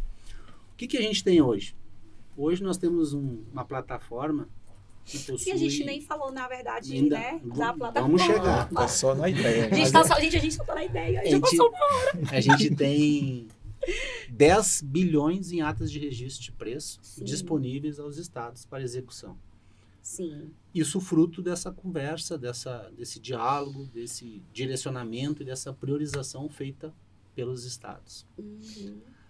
Nós temos a capacidade de uma execução mais célere do que um processo de convênio, porque aqueles que conhecem o processo de convênio, o primeiro ano ele é o ano da pactuação, o segundo ano é o ano da execução na licitação e o terceiro ano vai receber isso quando tudo está dentro... Ok, né? Ou seja... Ok. Num processo que a gente propõe e que vem construindo, o item ele já está lá na prateleira, né? Vinculado a uma política, o qual o Estado faz essa captação junto ao Parlamento. Então, em tese, o processo ele vai demorar o tempo contratual de entrega do produto, escolhendo a viatura. O que dá hoje em torno de, vamos dizer assim, o nosso mais rápido que a gente já fez foi 6 meses. Da assinatura do contrato, o recebimento do produto. Do recebimento do objeto no Estado. Perfeito. Tira a carga do Estado, porque o Estado ele vai ter que primeiro fazer esse convencimento junto ao Parlamento, né, de fomento de uma política. Depois essa obrigação, que nem a doutora fala, né, vem para o CPF dela, porque aí ela assina o contrato e a gente faz a execução contratual, e quando chega no Estado é o termo de doação ao Estado para que possa estar alinhado. Então, é um dos ganhos que nós temos, né? Então, esse economia administrativa significativa, né? Sim. Porque a instituição deixa de disponibilizar funcionários, né, servidores, para fazer um longo processo, que às vezes a viatura que o Coronel Márcio falou, que pode chegar com 6 meses, quando se utiliza uma ata que já está disponível na Senasp, às vezes leva mais de 2 anos, né? Sim. E acaba se adquirindo uma quantidade menor. Vamos supor que às vezes uma determinada polícia militar de um estado vai comprar 100 viaturas. Na Senasp a gente faz uma compra de milhares, né, numa escala em que nenhuma instituição de segurança pública no Brasil consegue fazer. Temos, consequentemente, um ganho de escala, uma equipe técnica especializada dedicada a isso e, consequentemente, leva normalmente a um rigor técnico mais elevado, uma maior qualidade e, como bem colocou o Coronel Márcio, a indústria ela vai se adaptar à nossa necessidade a partir do momento que ela tiver uma motivação em que deixe claro que aquilo ali vai trazer um retorno financeiro, né? Ele não vai ter um grande custo de adaptação de uma linha de montagem, de um processo produtivo para vender poucas unidades. Então, a gente consegue, por outro lado, fomentar a modificação, a gente para de comprar somente o que está sendo oferecido e passa a dizer, olha, a nossa necessidade, a necessidade específica da segurança pública é essa, né? Então, das atas, como a Carol perguntou, Carol, se a gente for pensar, por exemplo, de viaturas, né? A gente tem desde SUV pequeno, SUV maior, caminhonete cabine dupla, com tração nas 4, com blindagem, sem blindagem, moto para patrulhamento. A gente tem jet ski, que pode ser usado pelos bombeiros, pode ser usado pelas polícias militares. Caminhão de bombeiro. Com carreta, sem carreta, né? Lanchas, né? Moto aquática, para moto fazer aquática. Moto aquática, é verdade. A moto aquática é o termo que a gente utiliza. Com a carreta, para o transporte também, se quiser comprar com a carreta. Temos, inclusive, até para necessidades mais específicas, né? Como, por exemplo, lancha blindada que resiste a tiro de fuzil para atuar em regiões como a região amazônica, né? No Amazonas, agora, por exemplo, onde tem uma grande entrada. Equipamentos para perícia como coletores, né? De projéteis, microscópios, cromatógrafos líquidos, armas de incapacitação neuromuscular, que alguns chamam de arma de choque, gás de pimenta, algema. Tudo. Equipamentos para bombeiro. Eu acho que mais do como o Lades descreveu, mais do que números que não são pequenos, né? A gente conseguiu, ou vem conseguindo, com o apoio do GTI, na realidade com o trabalho do GTI, né? A gente julga muito importante, é representar todas as instituições de segurança pública, porque até então é o que a gente falou, como dependia muito de uma corrente A, corrente B, então era a política da moda. Qual é a política da moda? Vamos por linha tal, né? E aí vamos fazer isso. E as outras ficavam sem acesso aos equipamentos. Qual é a ideia do CumpraSUSP? A gente até brinca dizendo que é um grande hipermercado. Eu quero olhar esse hipermercado para dar uma olhada. Essa é a ideia. E aí o que você vai fazer com aquela cesta de produtos se resume à sua política. Então a ideia é que quando a gente vai num supermercado, o Ladislau, que é muito bem abastado, ele vai procurar itens de, por exemplo, arroz. Ele não vai procurar da cesta básica, ele vai procurar um arroz arbóreo. Com certeza é arroz negro, um cogumelo. Mas eu, que não sou tão bem abastado quanto ele, vou procurar um outro tipo de arroz para fazer a minha política. Então, o meu churrasco vai contar com arroz branco, o dele com arroz arbóreo. Então, essa ideia de respeitar o que a Constituição fala, de tratar os desiguais dentro das suas desigualdades. Não é trazer todo mundo ao mesmo nível e dizer, eu vou trazer todo mundo igual. Não é essa a questão. Isso também se aplica à padronização. Quando a gente fala em padronização, o pessoal vai comprar a mesma marca para todo mundo. Não. São padronizações de requisitos mínimos e características para que aquele objeto seja considerado objeto de segurança pública. Então, a caneca tem que ter uma alça. Então, todas as canecas para segurança pública tem que ter essa alça. E não que eu vá comprar a caneca igual para todo mundo. E buscamos esse processo. Eu gosto muito quando a gente faz essas reuniões, e certa feita tinha uma instituição, tinha 2 representantes e um vira pro outro. Estou eu parado, conversando com os dois, E daqui a pouco um reclama pro outro. Quem que botou essa lista? E reclamou para mim, né? Quem é que fez essa lista de objetos aí? Aí eu olhei para ele assim, ele chamou, foi nós mesmos. Isso, essa é a resposta que eu queria, né? Então, não sou eu o culpado se tu escolheu a caneca assim ou o morango não escolheu, são vocês. Nós estamos aqui para auxiliar o processo como área MEI. Fomentar e plantar esse processo, que não é somente ata de registro de preço. Sim. Que tem um processo gigantesco atrás da licitação. E a licitação, ele é um ponto nesse processo. Parte instrumental. É a parte do instrumento, né? Da operacionalidade desse. A gente até fala da história da malha ferroviária no Brasil, que tem um documentário bem legal que fala sobre os Rockefeller, Rothschild e tal, toda a indústria americana e como ela cresceu, expandiu, e toda a malha ferroviária norte-americana. São os gigantes da indústria, né? Bem legal. E aí, o que os caras fizeram lá foi exatamente o que a gente fez o oposto aqui. Eles partiram da padronização da bitola, da espessura do trilho. A gente esqueceu desse pequeno detalhe. E aí, quando foi para integrar as malhas, como é que integra? O custo para você arrancar aquele trilho e colocar um de bitola igual era tão mais alto que preferiu se extinguir a nossa malha, a expansão da malha ferroviária como um todo, né? Então, a nossa preocupação é muito mais no que diz respeito à padronização das características para aplicações análogas, né? Vou dar um exemplo prático e aplicado do que está se falando, né? A gente sabe que no Brasil, né, na segurança pública, durante muito tempo, né, e o Coronel Márcio sabe disso, se compraram equipamentos que não tinham qualidade, preocupados apenas com o menor preço. Então, na pistola, por exemplo, que é um equipamento de uso padrão aí de todas as polícias, se compravam muitas pistolas que apresentavam inúmeros defeitos. Uma pistola que caía no chão e produzia um tiro, que poderia lesionar, ferir, até matar, como já aconteceu, o próprio policial ou um cidadão que estivesse passando ali na rua e oferecia, então, risco à sociedade. Uma pistola que, no meio de uma situação ali onde o policial tinha que agir, ela tinha falhas e, por vezes, o policial era alvejado, até morto, né? Muitas vezes até estimulava a omissão policial, porque o policial, por não confiar no seu próprio armamento, preferia não agir para não colocar sua vida em risco, né, devido à falta de segurança no equipamento.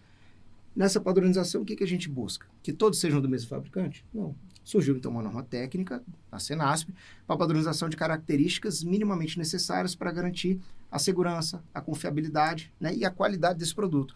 Ou seja, uma pistola de uso policial, qualquer que seja o fabricante, ela não pode cair no chão e atirar.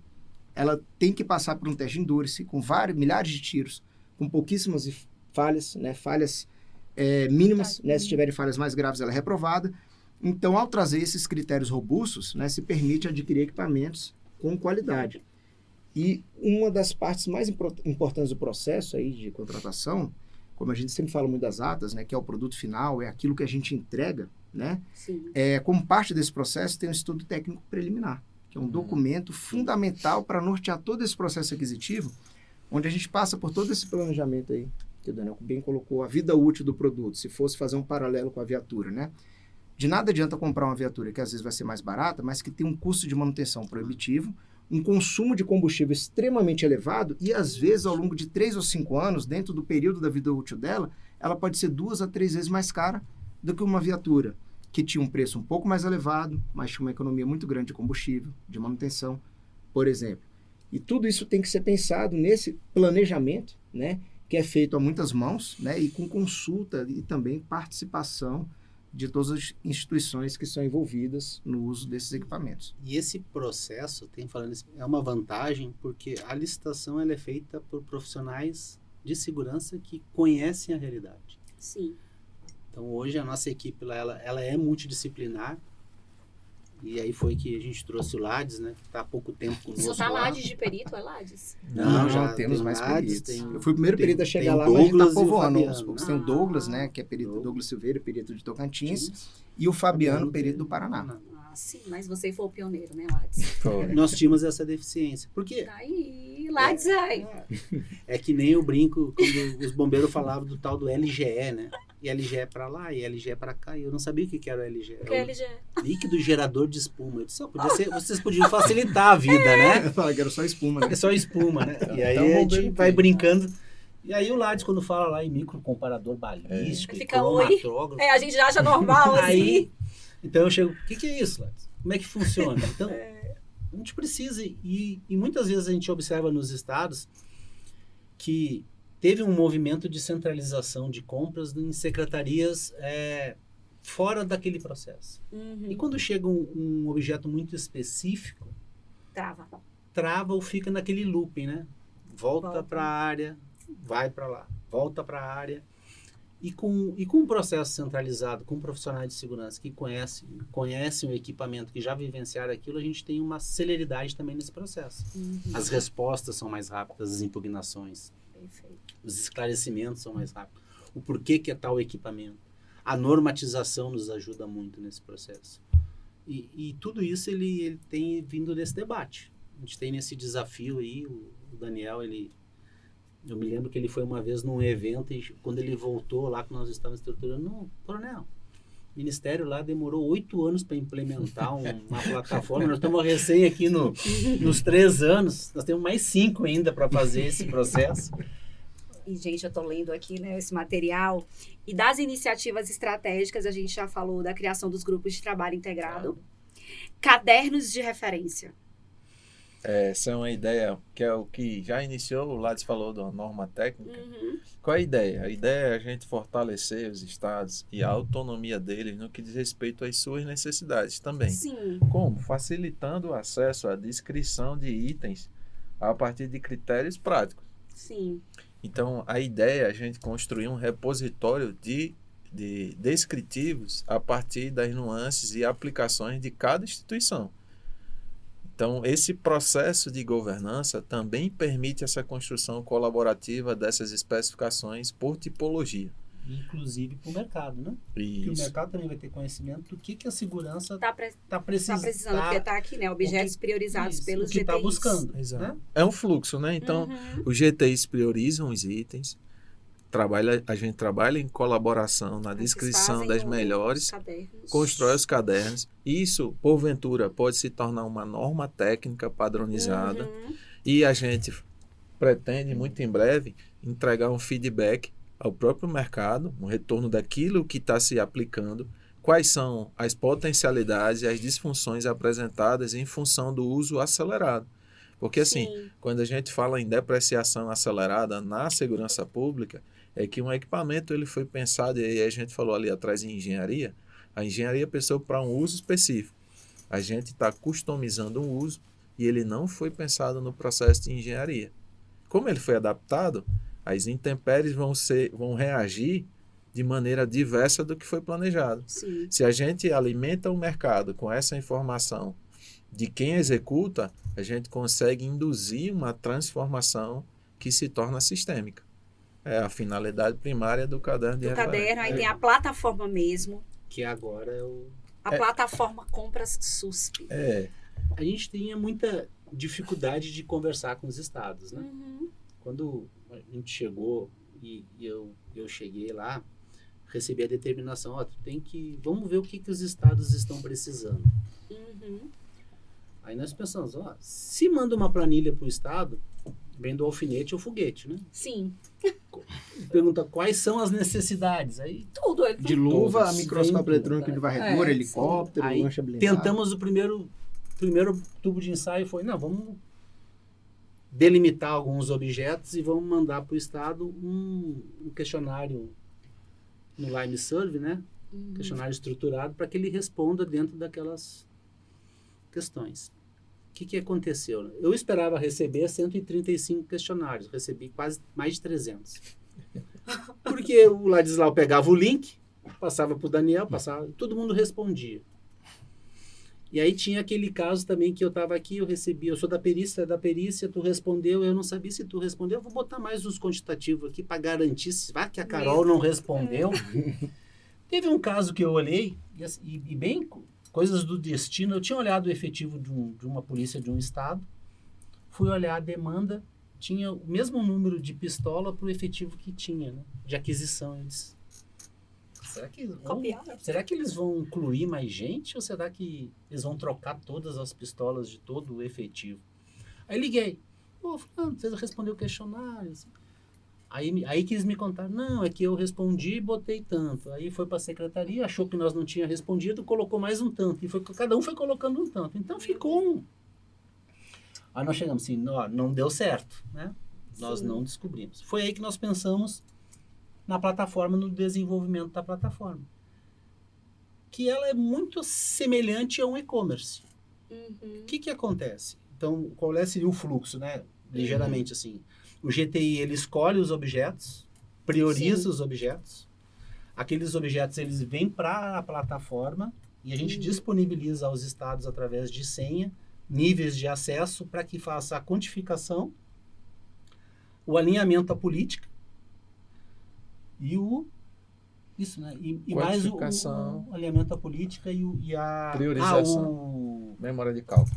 Memória de cálculo e qual o tipo de orçamento que vai utilizar. Isso, fonte de custeio. Fonte de custeio. Então, digamos que tem lá a viatura, aí a pessoa que está no estado que está cadastrada na plataforma, ela vai entrar, a Senasp está priorizando aqui, o fundo está priorizando, os GTs priorizaram a viatura com compartimento individualizado. Vou querer 10. E vai fazendo esse quantitativo. E com isso a gente criou também níveis de aprovação. Então lá quem está próximo da demanda faz a inclusão lá dentro dos objetos, alguém vai fazer a fiscalização, vai olhar e vai chegar o gestor, que é o comandante, é um diretor-geral de perícia, e vai dar o aval. Isso tudo vem para nós lá no CompraSUSP. Então a gente olha um panorama que daquela viatura que foi priorizada no GTI, a gente sabe agora o que os estados querem por instituição vinculada à política, para que a gente inicie o processo licitatório. Então a gente junta os quantitativos internos, porque a Senasp tem as suas diretorias que também têm políticas públicas e fazem também aquisições, junta o quantitativo dos estados e inicia o processo licitatório. Após isso, entrega o produto final, que é a nossa famosa ata de registro de preço. Perfeito. E aí o Estado, ele vai lá dentro do seu planejamento, ele pode executar o Fundo Nacional, ele vai poder executar um recurso próprio, ele vai poder executar o seu convênio que ele busca. Ou também que a gente tem esse processo, que é o emenda parlamentar. Que é o próximo tópico. É o nosso próximo tópico. Emendas parlamentares. Hoje, né, assim, no processo de emenda, existem 3 tipos de modalidade, né? Não, são 4 tipos de modalidade que tem os números 30, 40, 90 e 99. 30 e 40, elas são direcionadas a convênios, contratos de repasse para municípios e estados.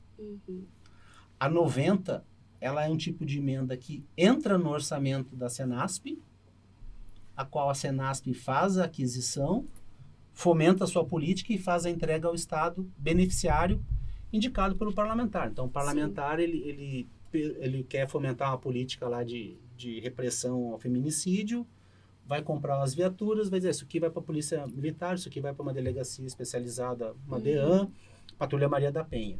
Sim. E o que acontece? O orçamento entra na Senasp e a gente faz a execução através das atas de registro de preço, com contrato do Ministério da Justiça, com fiscalização do Ministério da Justiça e entrega ao Estado para doação. Gente, é muita coisa, viu? É muita coisa. Isso evita o convênio. Sim. É que o coronel ele gosta de usar o termo evita o convênio, mas eu vou por outro caminho. É porque assim, como ele bem explicou, a ideia da emenda parlamentar é uma maneira que o parlamentar ele encontra de fazer desaguar a política federal aos entes subnacionais.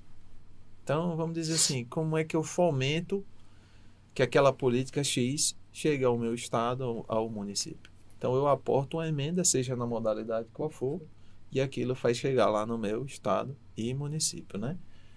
O convênio, ao longo do tempo, ele foi sendo utilizado em função da própria escassez dos recursos dos estados para todo e qualquer recurso.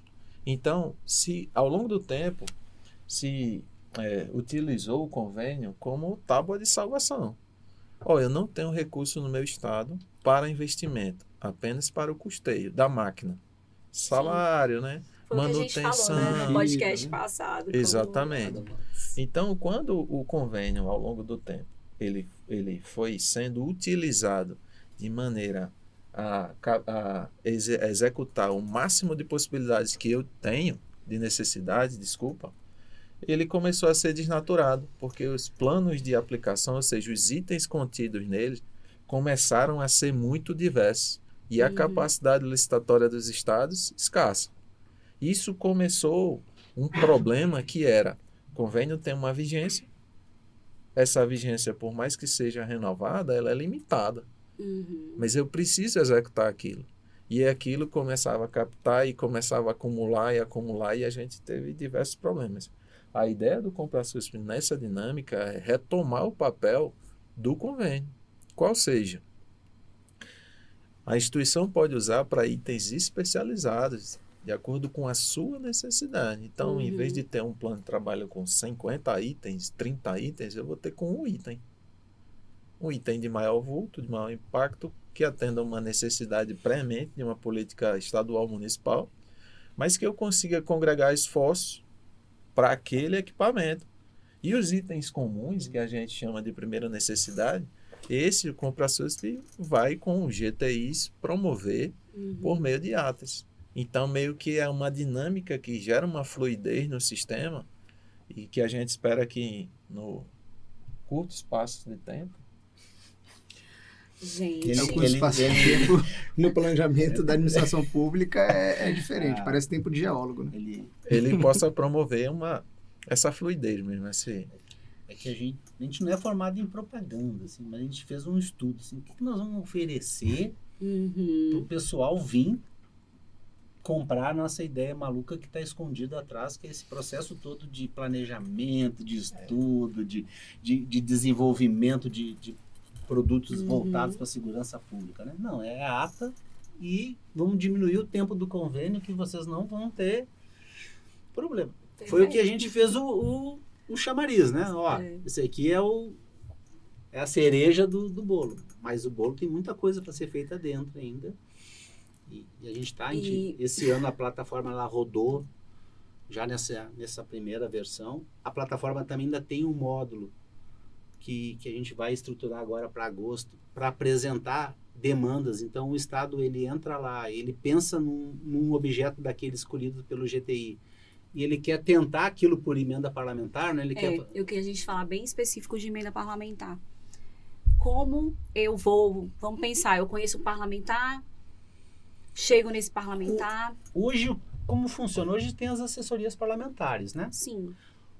Então, hoje a gente tem uma conversa muito com as assessorias parlamentares para que o que acontece? Olha, isso aqui o Estado está planejando junto. Então, tenha um representante do teu Estado que pensou num objeto X aqui. Certo.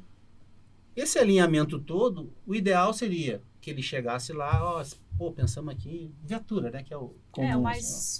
Viatura. O meu Estado está registrado, está participando dessa ata, tem um quantitativo, pensou em emenda parlamentar, vou lá no parlamentar. Parlamentar, precisamos aí de 10 viaturas para instituir tal política em tais municípios. Se o senhor aportar na modalidade 90 com o CNPJ do Ministério da Justiça, colocando nós como os beneficiários finais do produto, isso vai chegar, porque isso já está lá numa ata de registro de preço. E chega rápido, né? Claro. Numa prateleira. É a história da viatura que chega de 6 a 9 meses, por exemplo. Que a gente tem esse exemplo aqui da senadora aqui do DF, né? Isso, que vai chegar em 5 meses. Então, o que a gente tem fomentado? É isso. Então, as assessorias, eles conversam conosco, olham o que o Estado tem, o próprio ponto focal do GTI já diz. Então, eles já vão lá no parlamentar, fazem esse alinhamento. Algumas que ainda não estão bem nesse processo, eles vêm, nos procuram, a gente disponibiliza o portfólio, que é o segurança transparente, ele vai olhar o portfólio, preciso disso aqui, vou fazer esse fomento. Mas no futuro, o que a gente está pensando? Para aqueles estados que não têm uma estrutura de assessoria parlamentar, a plataforma vai fazer isso. Porque quando o Estado pensar dentro daquele portfólio que foi escolhido, uma viatura, e pensar em colocar recurso emenda parlamentar, o segundo módulo, ele apresenta isso ao parlamentar via internet. Então, é o e-commerce. O parlamentar ele vai entrar com a sua senha lá, e dentro da plataforma ele vai ver, tem uma viatura aqui, e vai ver qual instituição pediu. qual o município que ele está tentando colocar aquela viatura, porque a plataforma também a gente, quando a gente pede a aplicação e o local de aplicação, a gente pode pedir o município. Então, a instituição pode pensar assim, pô, esse parlamentar ele tem uma atuação aqui na região sul do estado. Sim. Pô, vamos fazer uma política de fronteira aqui, vou botar aqui e vou lá parlamentar, deputado. A sua área de atuação, aqui está o público que vota no senhor, a sua base eleitoral, está aqui, ó. Temos esses municípios, o senhor não quer fomentar essa política aqui e aplicar o recurso nessas viaturas? Perfeito. Com a garantia que vai chegar lá. Porque ele já é indicado, né? Já vai para aquela instituição, o termo de doação. Já queima todas as etapas mais difíceis. Já. Exatamente. Chega facilita muito a vida do parlamentar. Exato. Porque ele tem uma certa garantia de que vai ser executado, uma certeza. E ele já sabe exatamente o item de que se trata, o valor, tem uma estimativa do tempo. Né? E, por outro lado, para as instituições estaduais de segurança pública, né, se poupa todo aquele trâmite administrativo, eles recebem como se fosse uma doação. Inclusive na Senasp, lá na CGLIC, né, é feita até a fiscalização dos contratos. Sim. Então, todo esse trabalho administrativo mais intenso fica a cargo lá da Senasp, fica dentro da diretoria do Fundo Nacional de Segurança Pública. E todo o processo licitatório ele já vem lá no ETP, a construção de alinhamento com política. A própria plataforma, ele faz esse alinhamento, a gente pergunta isso ao Estado, né? Para que se tenha um alinhamento com a política nacional, para que a gente possa fazer essa prestação de contas. Estamos caminhando. Esse ano, a gente tem, assim, né, o Daniel... Eu comecei a desenvolver, né? Mas eu não sou desenvolvedor, só disseram assim, olha, tem uma fila de espera que para chegar o técnico que vai começar a desenvolver, vai demorar mais uns 6 meses. Tu não faz isso aí? Aí eu comecei a ler, né? O que tem que dizer? Tem que dizer como é que tu quer, dizer como é que eu quero a plataforma, isso eu sei, né? Você não precisa saber de... E aí depois, quando chegou o Daniel, eu disse, Daniel, tu que é o cara que entende, vai fazer. É o cara da tecnologia. Tu que entende esse negócio aí, tu vai conversar com o pessoal, porque eu já tô... E tá com ele hoje, tá em excelentes mãos, né? Tá desenvolvendo, tá bombando. Ele é um cara fantástico aí, né? E aí, em setembro, se Deus... muita paciência aí. Se Deus quiser, em setembro, a gente vai disponibilizar já para os parlamentares. Eu até te perguntei antes, né? Qual é a época para ir pedir? Setembro. Setembro. Porque a gente já quer deixar, os estados já vão fazer essas indicações dentro do portfólio e o parlamentar já vai ver o que o seu estado e a instituição do seu estado está pensando em política. Né? Mas quando você falou em política, a gente gostaria muito de reforçar o papel do integrante do grupo de trabalho integrado. Porque ele é a chave de transformação da sua instituição, do fortalecimento da sua assessoria parlamentar, da indicação de criação para aqueles que não tenham. Então, o papel desse integrante, a gente deixa aqui, que é talvez um dos mais importantes. Porque é ele que vai ver, e veja que a gente falou muito de planejamento sem dizer.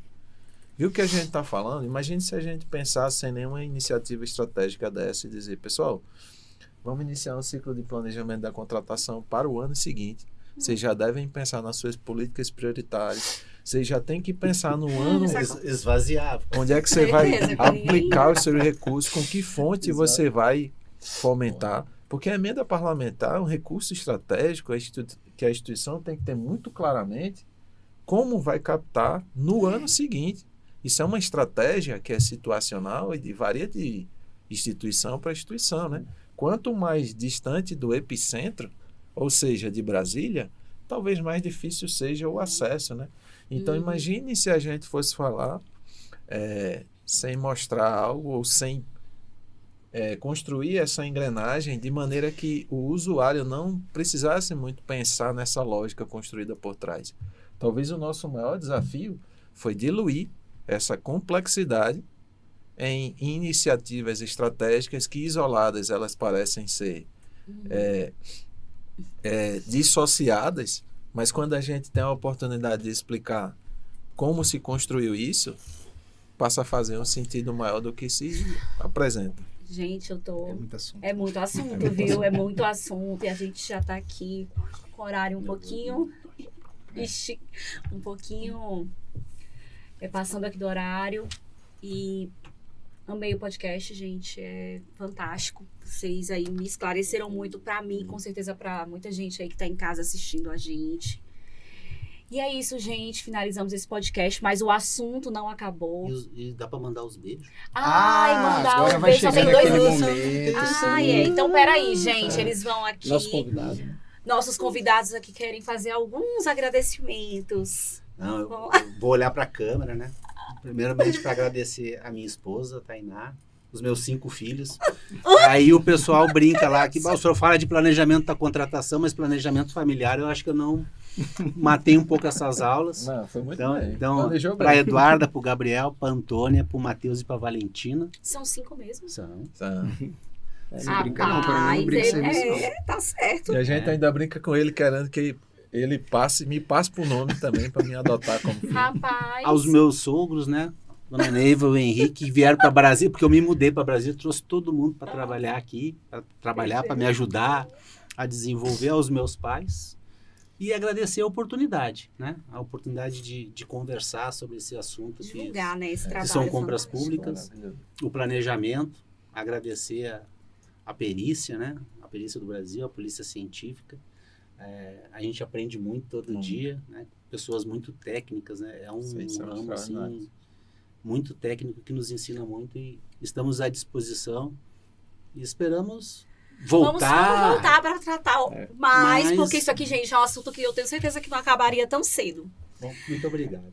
Daniel, seus agradecimentos finais. Eu queria agradecer, olhando, ali a câmera, ali a lente da verdade.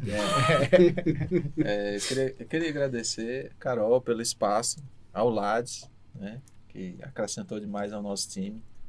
Mas eu queria começar agradecendo ao nosso Deus soberano, Criador do céu e da terra, que Ele abriu esse espaço de discussão, nos deu a sabedoria necessária, a resiliência para as tomadas de decisão.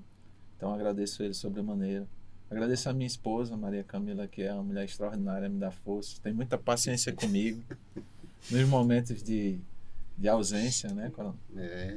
E as minhas filhas, Liz Maria, Maria Helena, a minha sogra, minha mãe, Miriam. Agradecer como eu já falei nele, vou agradecer mais uma vez, Alexandre, que é bombeiro do Rio Grande do Norte, é assessor da nossa diretora Camila Pintarelli. Agradecer a diretora pelo agradecer diretora, tá a faltando a nossa diretora. Principal, do fundo. Estamos aguardando a doutora Camila, viu, doutora Camila? Estamos aguardando você. Agradecer a nossa agenda. equipe, né? A nossa equipe do CompraSUS, todos eles são maravilhosos. A gente tem uma equipe, sem demérito assim as demais equipes do Ministério da Justiça, mas a nossa, a gente brinca que a gente conseguiu montar um time de peso, né? Assim, Apaixonados. Então, todos os integrantes da CGLIC, muito obrigado pela paciência, pela cortesia, pela integridade e profissionalismo com que todos tratam esse programa, que é grandioso. E cada um dá um pouco do seu sangue nessa ideia que é muito maior do que a gente. Então, muito obrigado por esse espaço. Maravilha. Aproveitar para agradecer também. Vou ter que falar da minha esposa, Josiane Teloquem, que é tenente-coronel dos bombeiros do Rio Grande do Sul, minha gaúcha linda, que sempre me apoia em todas as minhas loucuras, né?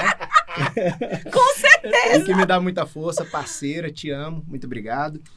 Gente, aproveitar esse momento também para fazer uma rápida divulgação do evento mais importante de criminalística da América Latina, o Congresso Nacional de Criminalística, que vai acontecer esse ano, de 27 a 30 de outubro, em Gramado. Compareçam. É uma grande oportunidade, já é a 28ª edição do Congresso. Ocorre de forma simultânea com a 11ª edição do Congresso Internacional de Perícia Criminal e a 28ª Exposição de Tecnologias Aplicadas à Criminalística. Então é a oportunidade de ter os palestrantes, especialistas nas mais diversas áreas da criminalística, de todos os lugares do Brasil, das instituições estaduais, Polícia Federal, vários palestrantes internacionais. E também a exposição de tecnologias para quem gosta de tecnologia, quiser saber o que tem de mais moderno no mundo, os grandes players mundiais, né, da criminalística estarão presentes lá expondo suas tecnologias.